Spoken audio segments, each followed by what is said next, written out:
the sample files from the top of this page and save the zip file to your computer. I'll save mine to my desktop.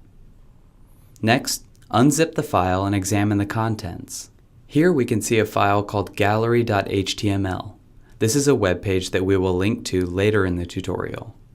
We also have an images subfolder containing the images that we'll use in the page design. Next is a subfolder called Content, which includes a text file that you can use to copy and paste text content later in the tutorial. Finally, you'll see a subfolder called Completed. Inside you will find all the files that make up the completed project. Feel free to refer to these files if you need to verify your work at any point. Now let's go into Dreamweaver and create a site for our project. A site in Dreamweaver provides a centralized location for you to save and access the files that make your website work. If you see a welcome screen, you can close it now. Go to the Site menu and select New Site. Then, give your site a name in the Site Name field. I'll name mine DW Getting Started.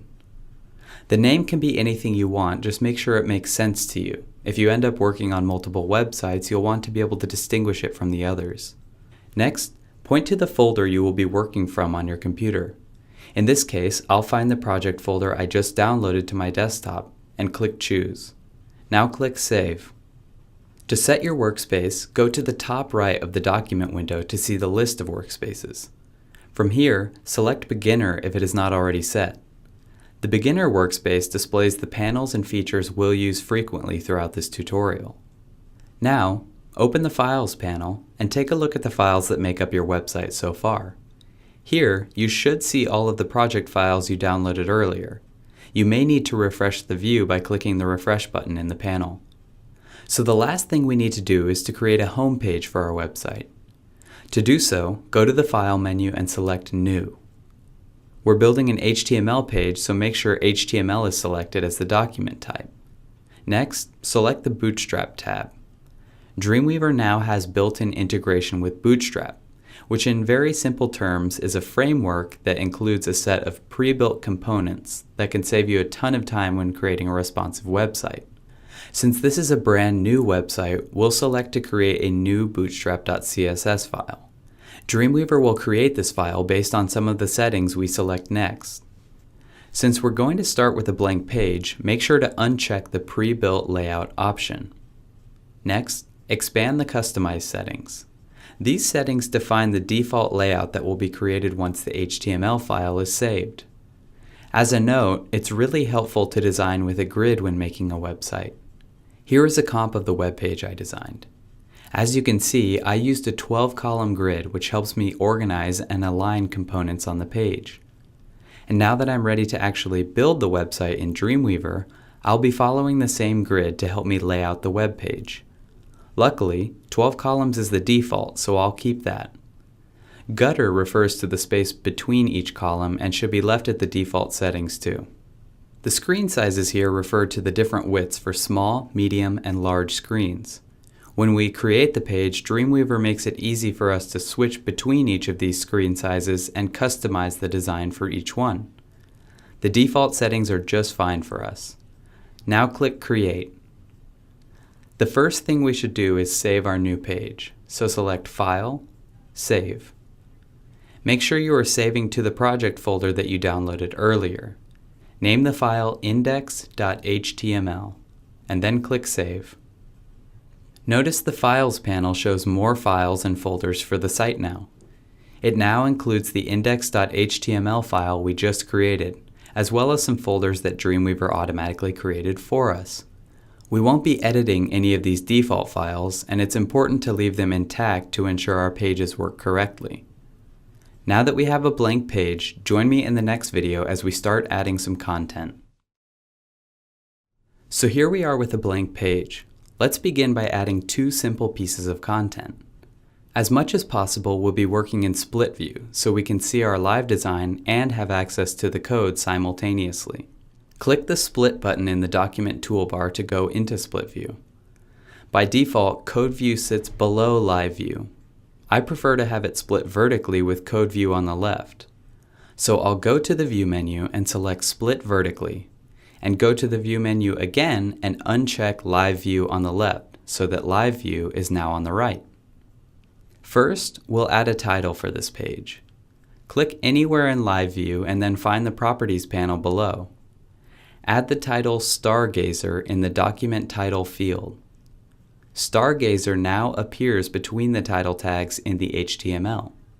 Notice that an asterisk appears in the Document tab, indicating there are unsaved changes. Save your changes using File, Save, or Ctrl-S for Windows and Command-S for Mac. Then select Preview in Browser. It's this little globe icon in the lower right. I'll select Chrome, but you can select any browser you prefer. At this point, the only content on the page is the title we just added. See it up here in the tab of the browser? It's pretty cool. Go ahead and close the browser window and return to Dreamweaver. Next, we need to add an element called a container to hold all of our page's content. Let's see if there are any pre-built components we can use. Select the Insert panel and go to the Bootstrap Components category. Bootstrap components are page elements that already have responsive behavior built in, and it can save you a ton of time when making a responsive web page. There are two options for empty containers that we can use to hold our page's content. The first is a container element, and it allows us to define a fixed width for our web page. The container fluid component, however, allows the design to stretch the entire width of the page no matter what screen size. Let me show you an example of how these differ from each other. In this example, I've built the web page inside the simple container element. As you can see when I resize the window, the entire container remains a fixed width until a certain point when it assumes a new fixed width. Now, in this other example, I've built the exact same web page, but inside the container fluid element. As I resize the window, you can see that the web page always spans the full width of the page, no matter what size. This container fluid is what we want to use today. So in Dreamweaver, click anywhere in Live View and look for the word body in the heads-up display, because we want to make sure we're about to add this element to the right area of the code, which as you can see is right after the body tag. Now click to add the container fluid element. Two things have happened here. We now have a blue border in Live View with a heads-up display that indicates the container we just added. It is an element called a div, and it's identified by a class name, which is container fluid. Here in Code View, you can see the same thing written out in HTML. We have a div with a class name of container fluid. A div is an HTML element that's basically just an empty container. On its own, it doesn't do much. However, we can tell this div to behave in certain ways using CSS, which is where this class name comes in. CSS is another web design language that tells HTML elements what to do and how to look. In order for the CSS to work correctly, however, it needs to know what element it will be styling. And that's why HTML elements are sometimes identified with class names. So when you add these Bootstrap components, they come with class names, and some of their behavior is predefined in the bootstrap.css document that was generated when we created the page. This helps explain the difference between a regular container and a container fluid. They're both empty containers, but they resize differently according to the different rules they were given in the Bootstrap CSS. Don't worry if this doesn't make complete sense immediately. We'll go into more detail about CSS styling as the lesson progresses. At this point in our process, we've created a page, and we've set it up so that we can add our content, but there isn't anything to actually see just yet. So join me in the next video, and we'll see the page come to life by adding some more structure and some content. The first section we'll add to the page is the main menu. Again, I can use a Bootstrap component for this. Make sure the container fluid div is still selected. If not, you can click on the div node in the DOM panel and see that it highlights in both Code View and Live View. A quick note about the DOM. This is a really helpful panel that allows you to see the entire structure of your web page in a visual, hierarchical way. We'll see more of the DOM soon. Now, in the Insert panel, under Bootstrap Components, find the navbar component. It has a drop-down menu of various menu styles you can use, but today we're just going to use the basic navbar. Click Basic Navbar and select the Nest option when prompted. This will place the navbar inside of the container that we have selected. In this example, the navbar is a child element, and it lives within the container, which is its parent element. As you can see in the DOM panel, it's clear that the navbar is nested inside the container fluid. So now we can see the navbar in live view. Dreamweaver also adds the necessary code. Let's get a better look at what we have by expanding live view. Click the Live button above the editing area to do so. As you can see, the navbar has some content that appears by default. At full width, we can see it has some text for your brand. It's got several links for menu items, including a drop-down menu. It has a search field and a button, and then some more menu links to the right. You can use this live view scrubber to simulate how this menu will look across different screen sizes. Notice that as the display size gets smaller, the menu collapses to a sandwich icon, which is a common interface for mobile device browsing. Click the Split button to go back to split view so that we can add our next piece of content. Because we've been doing some clicking around, we'll want to make sure that we're about to add the next component in the right place. In the DOM, find the node that says div with the class of container fluid. Then, select its child element, which is the node that says nav. If you don't see a child element, you may have to click on the div node to open up the stack. Now we want to add a carousel component, which is basically a slideshow for images and text. Let's add this after the navbar. In the Insert panel, click the carousel component and select After when prompted. This adds the carousel component after the navbar we have highlighted. Go ahead and save your work. Dreamweaver presents a dialog alerting you that the carousel placeholder image is being added to the Images folder in your site setup. Go ahead and click OK. In live view, we can interact with the slideshow and preview it at different sizes. So next I want to add some heading and paragraph text in the main body area of this web page. In order to do so, we should first set up a container to add the text into. It's good practice to organize your sections in containers, and it makes it easy to style this section later in the tutorial. So first, let's make sure we're in the right place in the code. Click the div node with an ID of carousel 1 in the DOM panel. Now, in the Insert panel, select the HTML category and scroll until you see the article element. Click Article and select to place it after the carousel. Now click the H1 level heading from the Insert panel. Choose to nest it inside the article. And finally, select the paragraph from the Insert panel. Choose to place it after the H1 heading. On to the next section. Our final design has 3 thumbnail images. Let's start by adding just the first one. Make sure to click the Article node in the DOM panel so that we can add the thumbnail after it. Hopefully you're feeling more comfortable using the DOM panel now. In the Insert panel, select the Bootstrap Components category. Find and click the Thumbnails component. Choose to place it after the article. Save the page now and click OK when Dreamweaver alerts you that the thumbnail placeholder image will be added to your files. In the DOM panel, you can see that the thumbnail component is built in an interesting way. First, Dreamweaver creates a row container that spans across the whole page. Inside of that row is a column container. This column contains the text and image that makes up the thumbnail. We'll learn more about how this works later. The final piece we're going to add is the footer. This one's really easy. Make sure to select the div node with a class of row in the DOM panel. In the Insert panel, go back to the HTML category and select Footer. Choose to place the footer after the thumbnail row. So now let's see what we have so far. Save the page and choose to preview it in the browser. And again, choose your preferred browser. Alright, our page doesn't look like much yet, but we have our structure in place.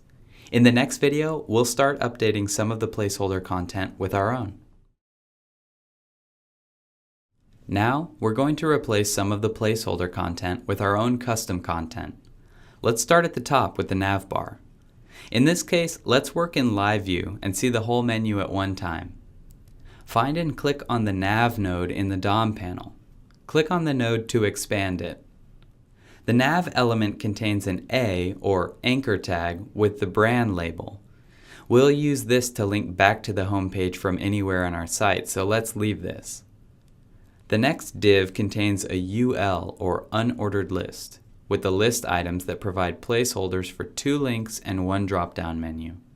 We don't need any of this in our design, so click the UL element and press the delete key. Next is a form element, which includes the search field and button. We don't use this in our design either, so go ahead and delete the form node.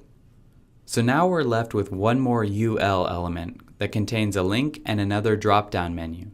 Again, we're keeping our design simple and we don't need a drop-down menu. So find the second LI, or list item, with the class of drop-down and delete that as well. So now we have just one menu item on the page. We actually want 3 of these, so we're just going to duplicate this a couple times. Right-click on the LI in the DOM panel and select Duplicate until there are 3 list items. So now that the menu structure is how we want it, let's replace the text inside of it. Double-click on the word brand to enter edit mode in Live View. Then double-click again to highlight the word and replace it with Stargazer, and click outside of the area. Easy enough. Follow the same steps to replace the first link with About, the second one with Gallery, and the third with NASA. The list items jump around a bit when you go into edit mode, but if you just click outside of the area when you're done typing, it keeps the layout in place. So now we're done with the navbar. Let's move on to the carousel. First, we're going to click the div with an ID of carousel 1 in the DOM panel. We can see that it includes an H3 heading and some paragraph text for the caption for each of the 3 images. Let's go ahead and replace that text with something a little bit more meaningful. While still in Live View, click on the H3 heading for the first image and double-click to enter edit mode. Then, triple-click to highlight all of the H3 text and replace it with the word Canis Major, and click outside of that area when you're done typing. Follow the same steps to update the caption and change it to Chandra X-ray Observatory. Click the arrow icon to scroll to the next image in the carousel and replace the H3 heading text with The Tadpole, and the caption you can replace with Hubble Space Telescope.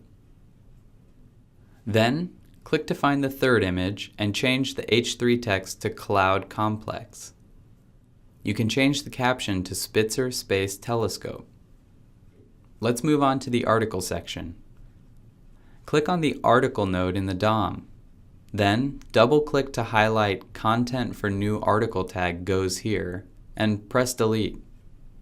Then, select the placeholder text for the H1 heading. Change this to Let's Get Spacey. Next, let's replace this paragraph placeholder with some Ipsum text. Using Ipsum text is common practice in the fields of print and web design when you're early in the design and layout stage. Ipsum text helps you provide the text needed to design and test your layout before you have actual content. You can generate Ipsum text directly into your code. First, click Split to go into Split View. Now, click the P or paragraph node in the DOM panel. Select the placeholder text between the paragraph tags and delete it.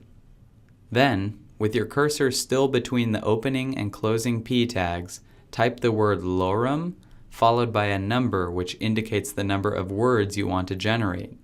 I want about 70 words for this paragraph, so I'll type lorem 70 and then press Tab to generate the text. Click the refresh button in the document toolbar if you need to refresh Live View to display the new paragraph text. Now let's update the thumbnail. Our design doesn't call for the 2 buttons that are added by default. It's easy enough to delete these with the DOM panel. Click on one of the buttons and then see what gets highlighted in the DOM panel. The 2 buttons are added as A or anchor tags inside of a paragraph tag. If we just delete the whole paragraph, we can delete the 2 buttons at once. Click the paragraph node that contains the 2 A tags in the DOM panel and press delete. Just above the paragraph node that we just deleted is another paragraph that contains some placeholder text. Select the P node in the DOM panel. Now, look in Code View and delete the placeholder text between the paragraph tags. Next, type lorem 40 and press Tab to add 40 words of Ipsum text. Now we'll add some text to the footer. We'll keep it simple for now and just add some copyright information. So in Live View, double-click to select and then delete the placeholder text that was added to the footer. Now type Copyright 2015. Next, we want to add a copyright symbol. For this part, we'll need to work in the code, so place the cursor just before the word copyright inside the footer tag in Code View. Now, in the Insert panel, find the HTML category and scroll to the bottom until you see the character option. Click the drop-down icon to select Copyright from the list. Refresh Live View if needed. The HTML code for the copyright symbol is added in Code View, and we can now see the copyright symbol in Live View. Now the last thing we need to do is to add 2 more of these image thumbnails to our page. So let's expand Live View to see it in action. When we added a thumbnail to the page, Dreamweaver created a row with 1 column. Go ahead and click the div with the class of row in the DOM panel. Then, select the div that's nested inside of it with the COL class. Notice that the column is assigned a class of COL MD4. Remember when we created the page using the settings in the new document dialog? We decided to use a 12-column layout. This means that each row on our page can hold elements that span 12 columns. The COL in the class name indicates that this is a column, and the MD and the 4 indicate that the component will span 4 columns in the grid layout for the page when the display size is medium or larger. So this row can hold 3 of these thumbnails. Get it? 3 elements that are each 4 columns wide add up to 12 columns. Since we have our column nodes selected, we can easily duplicate this thumbnail. Use Ctrl-D for Windows or Command-D for Mac to duplicate the thumbnail. One thing that I think is really cool is how easy it is to customize my layout just by resizing these columns. I can drag this resize handle to expand the thumbnail from 4 to 8 columns, which fills up the row. But since we need 3 columns, I'm going to undo this change, and using the same method as before, I'll duplicate this column one more time so that we have 3 thumbnails in our design. If I duplicate one more time to where there are 4 thumbnails, a new row will get created, and the last thumbnail wraps to that new row. So now we can finish up this thumbnail sections by adding our own heading text. Double-click to select and replace the first H3 headings with C ring. Finish up by replacing the second thumbnail's heading with A ring and the third thumbnail's heading with S rings. With our text content and structure in place, let's add some images in the next video. Our page will really start coming together when we add our own images. Right now we just have placeholder images for the carousel and thumbnail sections. It will help if we open the Files panel and expand the Images folder. Then click and drag on the line that separates the local files and the size column so that we can see the file names better. Let's add the carousel images first. Click on the first image, the one that contains the heading Canis Major. Scroll through the images in Live View if you need to get to the right one. Then go down to the Source field in the Properties panel at the bottom of the screen. If the Properties panel is missing for some reason, go to the Window menu and make sure Properties is checked. The Source field has an icon next to it that looks like a little crosshair. You can click on that and then hold and drag to point to the header-1.jpg image in the Images folder. You can immediately see the image in the design. If the carousel skips ahead, scroll to the right frame to check it out. Repeat these steps for the second and third images, pointing to header 2 and header 3 respectively. Now we've got some nice images in the slideshow. Let's scroll down to the thumbnails to replace those images. We can use the same technique we use for the carousel images, but let's take a look at another method.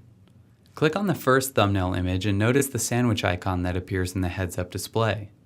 Click that icon and you'll see some additional options for configuring images. From here, I'll click the folder icon next to the Source field to bring up the Select Image Source dialog. This should show the file structure starting from your site's root folder. If it doesn't, you can click the Site Root button to navigate there quickly. Then, click on the Images folder and select thumbnail1.jpg and click Open. Repeat these steps for the next two images by pointing to thumbnail 2 and thumbnail 3 respectively. Now let's add some links. This page includes two different types of links from the main menu. The first is what's known as a relative link, which is a link that points to another page within our website. If you check out the files listing, you can see another page called Gallery HTML that's already been built. First, click on the word Gallery in the nav bar. Then, in the Properties panel, find the link field. You can see a hash symbol in its place, which is just a placeholder. Change the link location by dragging the crosshair icon next to the link field to the gallery.html file in the Files panel, just like we did with the images. Now let's add an absolute link, which is a link that points to a separate website. In this case, we'll link the menu item NASA to NASA's website. First, click NASA in the nav bar.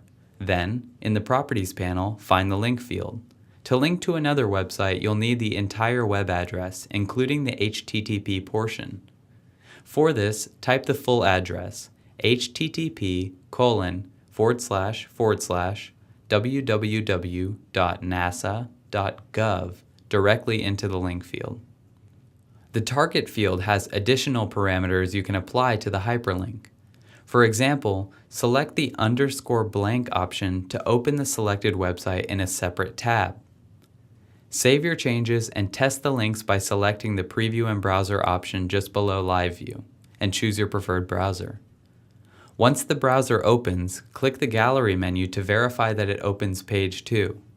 Then, click the Back button and click the NASA menu item.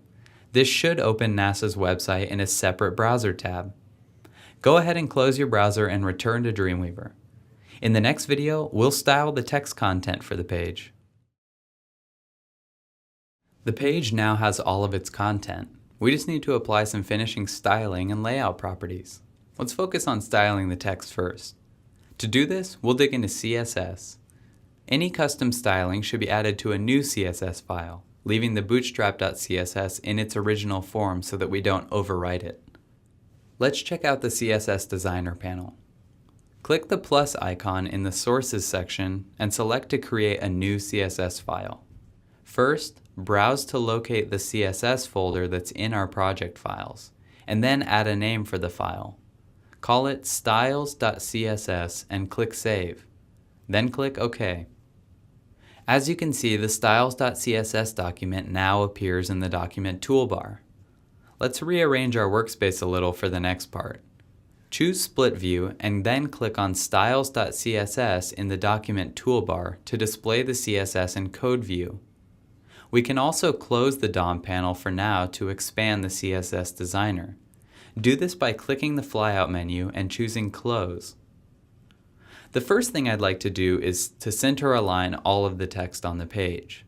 To do so, we need to add an element selector that references all H1, H3, and P tags because all of the text on our page is either an H1 or H3 heading or a paragraph. Then we'll need to set the CSS properties for that selector. We're basically going to be saying that anything with an H1, H3, or a P tag should be center aligned. Let's see how this works. First, click the Add Selector icon in the Selectors section of the CSS Designer. Then type H1, H3, P and press Return or Enter to commit the new selector. Notice the new declaration has been added to the styles.css file in code view. Now we'll start defining the properties. If the Show Set box is checked, uncheck it now so that you can see all of the properties available. Click the Text category in the Properties section and find the Text Align property. Click the icon to center align the text. The change takes effect immediately in Live View and Code View. Scroll through the page to notice that all of the content that's flagged as H1, H3, or P is now center aligned. Go ahead and save your changes. You should select File and then Save All to save the changes in both your HTML and CSS files at once. Let's expand Live View and check out the article section. The subheading and paragraph text in the article is centered, but it stretches the entire width of the page.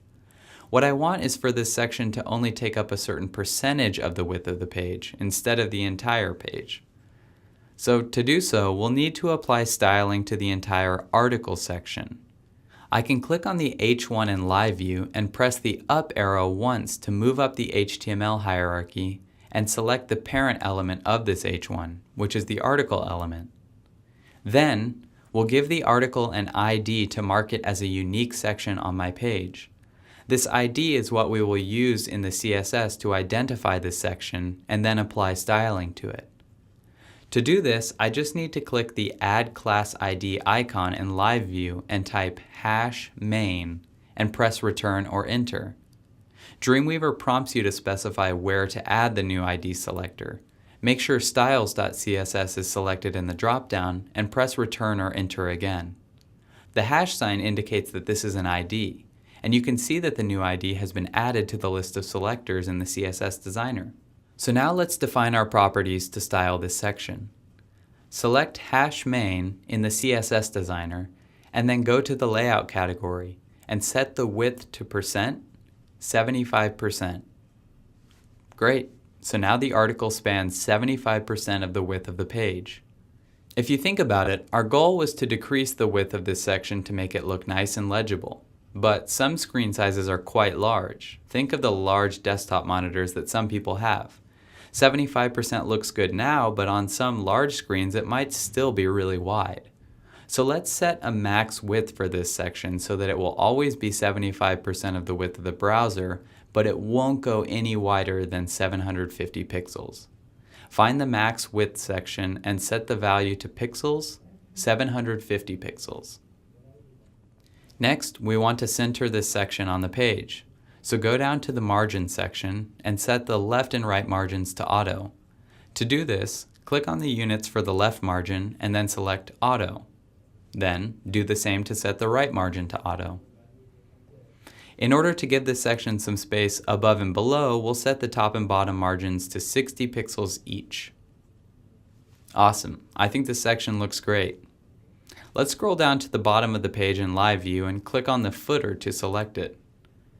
Add a selector for footer in the CSS Designer panel and press Return or Enter to save the new selector name. In the Layout category, add a top margin of 60 pixels to create some spacing between the footer and the thumbnail section above it. Then, add 25 pixels of padding to the top and bottom to provide some spacing inside the footer. Go to the Background category to set a background color. Click the color preview next to the background color property. Feel free to experiment with the sliders to find the color you like. The color code I'll use is #383838, which is a dark gray color. Type this in and then press Return or Enter to accept the value. So now, the text is kind of hard to read because it's also dark. So let's go to the text category and change that color property to #F5F5F5, which is close to white. Finally, set the text align to center. Looks awesome. Join me in the next video and we'll style the menu a bit further. So now we're going to style our navigation menu some more. When we added the navbar component earlier in the tutorial, it came pre-built and was already styled in the way that we see here. Our design calls for a more minimal menu, so we'll need to change some of the styling. To get the look we want, we're going to override the default styling that came with it. Click somewhere inside the navbar and use the up arrow keys to keep moving up the hierarchy until the heads-up display shows the nav element with navbar and navbar default classes assigned to it. These are the classes we're going to override since these determine the styling for the whole navigation bar. In the document toolbar, make sure styles.css is selected and then go to the CSS Designer. The CSS Designer now just lists the styles.css file since it's the one we've specified. Let's add a selector for navbar and navbar default. This will be typed out as .navbar.navbar-default. Now we can start to define the properties. First, we'll remove the border. Go to the border category and set the width to 0 pixels. We don't want rounded corners, so scroll down to the border radius section and click the chain icon in the middle so we can define all 4 values at once. Then, use the scrubber to set one of the values to 0 and press Return or Enter. Notice that the rest of them change along with it. Now we'll get to the background, which is currently a light gray color. Click the background category and then update the background color property. For now, we'll set ours to white. You can drag the color selector to the far left corner of the color picker to select white. It's defined with a hexadecimal value of #FFFFFF. Press Return or Enter. Next, select the Layout category and set the top margin property to 20 pixels to give it some spacing between the top of the menu and the top of the page. When we expand Live View, we can see that the menu spans the entire width of the page. I would like it if it didn't span the whole width, so let's go back to Split View and look at the source code. Here we can see that the nav element contains a div with a .container fluid class, and this is what's causing it to fill the width of the page. All we need to do is change .container fluid to .container. I'll delete the -fluid part of the class name in the heads-up display. Going back to Live View, we can see that this change gives the menu a fixed width and provides some spacing on either side that makes it look a lot better. Go ahead and click on styles.css in the document toolbar to get ready for the next step. In the next video, we'll add some final styling to the images on the page. Our page is almost complete. Let's add some finishing touches to the images to make the design really come together. I'm previewing the web page in my browser right now. The first problem I notice is this extra space on the left and right side of my carousel images. If I resize my browser to about tablet size, the problem goes away, but I notice another problem. Now my thumbnail images have extra space on the left and right side. So what I want is for all of these images to expand to fit the full width of their containers at every screen size. We can easily do this with CSS. In Dreamweaver, expand Live View and click on one of the images in the carousel. Make sure the heads-up display in Live View shows the Image Element tag. Next, click the Add Class ID button and add .image-fill as the class name. Press Enter and add it to the styles.css file. Sometimes I find it easier to see the styling options by displaying the CSS Designer panel in a 2-column layout. I'll select the left edge of the CSS Designer and drag it until there are 2 columns. In the CSS Designer panel, select the new Image Fill class. Now, in the Layout category, set the width to percentages 100%. What we've just done is state that this image should fill 100% of the width of its container. Now that we've specified this class, all we need to do is apply it to all the other images on our page. Click to scroll through the slideshow and select the second image. Use the Add Class ID button to apply the Image Fill class selector. Finally, do the same for the third image. Next, add the same class to each of the 3 thumbnail images. 1, 2, and 3. Save the page and refresh the browser to check your changes. Now, when we resize the window, all of the images fit their containers just like I want them.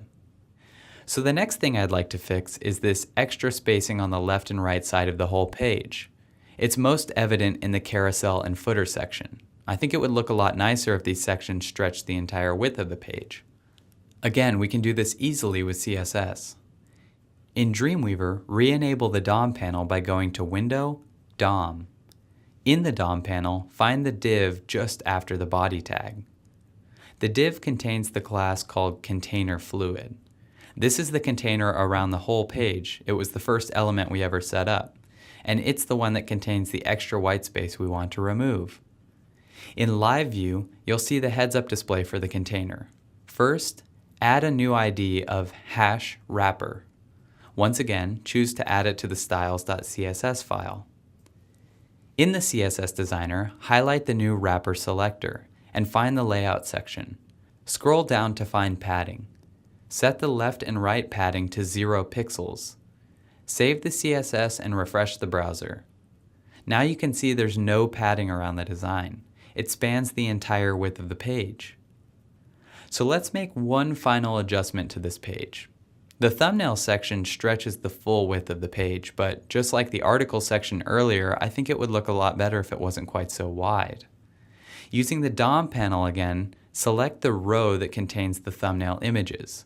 You may have to expand some sections in the DOM to find it, but you're looking for a div with a class called row that's just after the article tag. Now, open the Insert panel and under Bootstrap Components, select the Container component.